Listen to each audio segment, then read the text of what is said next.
नमस्कार दोस्तों। पिछले लेक्चर में अपन ने जो चरक जी ने जो योग बताए थे कुष्ठ की चिकित्सा में, उसको तो अपन ने कंप्लीट कर लिया था।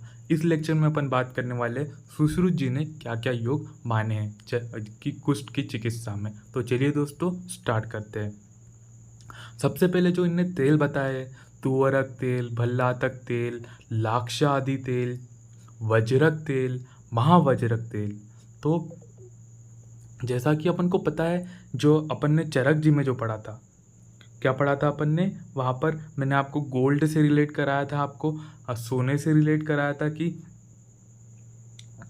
जो कनक बिंदु अरिष्ट है वहाँ पर आता है। कनक बिंदु अरिष्ट वहाँ पर अपन ने चिकित्सा में पढ़ा था।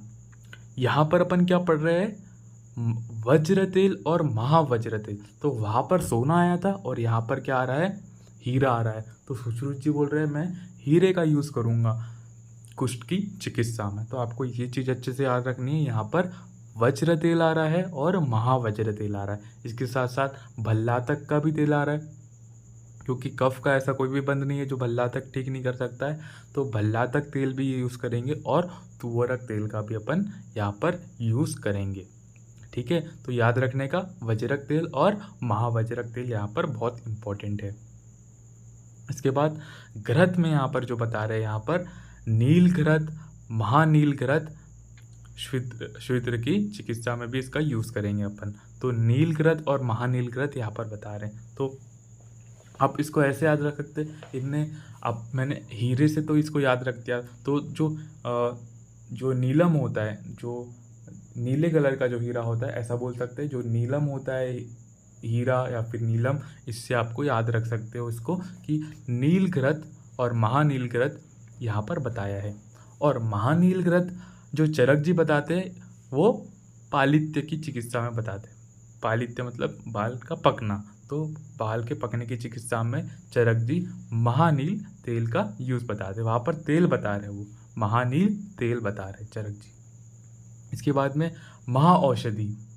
महाऔषधि में यहाँ पर क्या यूज़ कर रही है, अयस्कृति, दैट इज लोह रसायन जो यूज़ कर रहे हैं यहाँ पर सुश्रुत जी। लोह रसायन कुष्ठ की चिकित्सा में यूज़ कर रहे हैं अयस्कृति।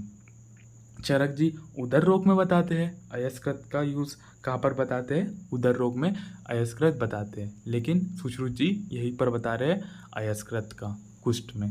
स्नान कैसे करना है, स्नान पान आहार में सर्वत्र खदिर प्रयोग करना चाहिए। तो चरक जी ने भी बताया था खदिर, लेकिन वहाँ पर जो बता रहे थे चरक जी, पिछले लेक्चर में अपन ने पढ़ा था, स्नान में सरसप बता रहे थे, श्वेत सरसप का यूज़ बता रहे थे। मतलब कि वहाँ पर उन्होंने लिखा था ना, श्वेत सरसप से अपन स्नान कराना है, सिद्धार्थक स्नान कराना है, वहाँ पर अपन ने पढ़ा था। लेकिन यहाँ पर क्या पढ़ रहे हैं अपन, यहाँ पर खदिर का यूज़ करना है। स्नान पान आहार द्रव्य में खदिर का अपन को प्रयोग करना है।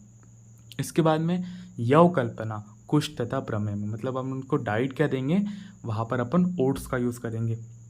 मैंने आपको प्रमेय की चिकित्सा में बताया था, वहाँ पर अपन यव प्रधान अन्न का प्रयोग कर रहे थे। तो यहाँ पर भी अपन को यव कल्पना का यूज़ करना है। ठीक है, कुष्ठ और प्रमेय दोनों में यव कल्पना को यूज़ करेंगे। इसके आगे चलते हैं, यहाँ पर अनुपान क्या देना है। अनुपान सालसर आदि गण के साथ अपन को इसका क्वाथ बनाना है। तो चरक जी ने इसकी चिकित्सा में भी बताया था, सालसर आदि गण का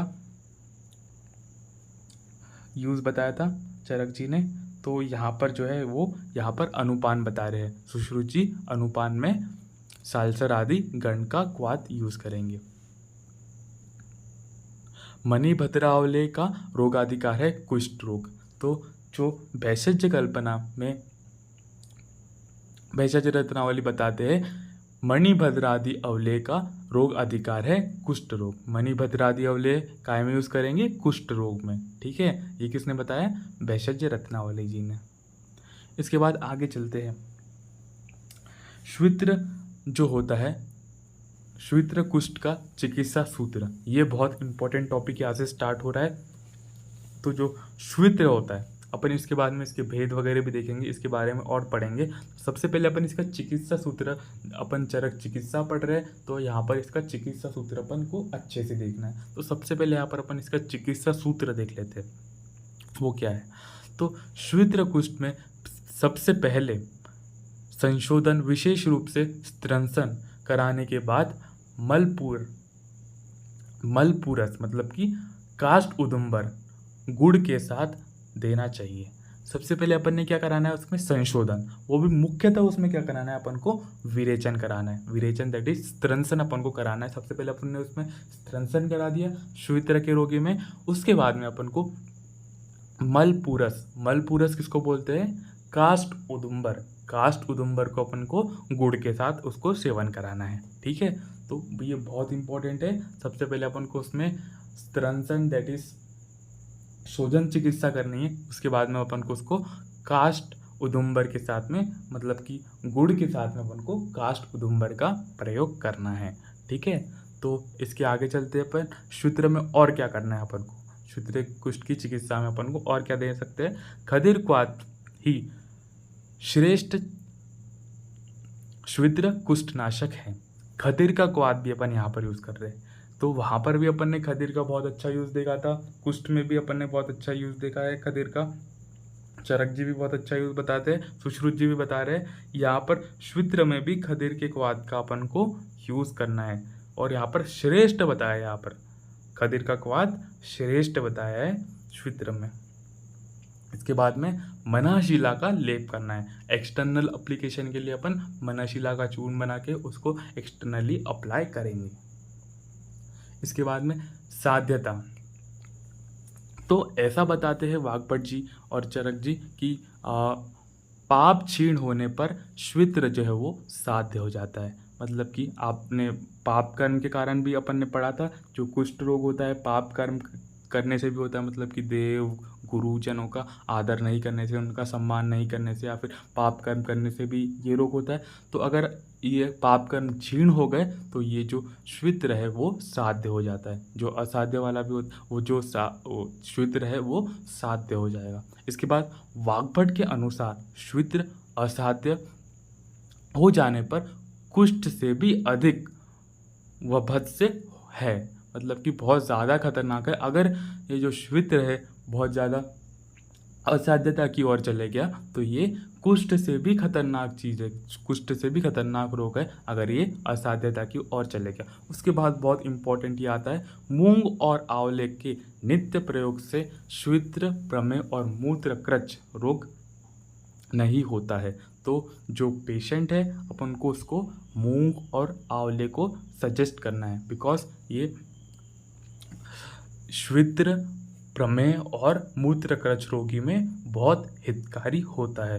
तो मूंग और आंवले का प्रयोग अपन को इनमें नित्य रूप से करवाना है रोगी में। ठीक है, तो किसमें श्वित्र प्रमेह और मूत्रकृच के रोगी में। इसके बाद में श्वित्र के भेद जो है वो 3 माने गए हैं। श्वित्र के क्या क्या 3 भेद है, दारुण, अरुण और किलास। दारुण, अरुण और किलास। तो दारुण को अपन को कैसे याद रखना है, दारुण जो है वो रक्त वर्ण का है और रक्त में आश्रित है। अरुण वर्ण का है ताम्र, अरुण जो है वो ताम्र वर्ण का है और मांस में आश्रित है। किलास जो है वो श्वेत वर्ण का है और मेद में आश्रित है। तो दारुण वाला रक्त वर्ण का है, ये अपन को याद कर लेना है। दारू से याद कर लेना है, लाल रंग की दारू, रेड वाइन जिसको बोलते हैं, इसको ऐसे याद रख लेना है। रेड वाइन रक्त में रेड वाइन ऐसे करके याद रखेंगे। दारुण जो है वो रक्त वर्ण का है और वो रक्त में आश्रित है। अरुण जो है वो सूर्य डूबने का कलर होता है अरुण, तो वो ताम्र वर्ण का है। अपन को पता ही है जब सनसेट होता है तो ताम्र वर्ण का पूरा सीन क्रिएट हो जाता है और वो मांस में आश्रित है। जो किलास जो है वो श्वेत वर्ण का है और मेद में आश्रित है। ठीक है दोस्तों, तीनों त्रिदोषज एवं उत्तर दुष्चिकित्सीय होते हैं। तो सबसे खतरनाक कौन सा हुआ, सबसे ज़्यादा दुष्चिकित्सीय यहाँ पर किलास है। और बहुत आसानी से ठीक होने वाला तो नहीं बोल सकते, लेकिन फिर भी ठीक होने वाला इन मतलब कि तीनों में थोड़ा कम खतरनाक जो है वो दारुण है। तो सबसे ज़्यादा किलास है, उससे कम अरुण और उससे कम दारुण। ठीक है, दुष्चिकित्सीय। इसके बाद में किलास के भी 3 भेद है। तो अपन ने यहाँ पर किलास देखा है जो सबसे ज़्यादा खतरनाक चीज़ है श्वित्र में। तो किलास के भी 3 भेद है, वातजन्य, पित्तजन्य और कफजन्य। मतलब कि अगर मुख्यतः वो वातिक निदान का सेवन कर रहा है तो वात के कारण वो किलास का जन्म हुआ है, पित्तिक निदान से पित्तिक जन्म और कफज से कफज।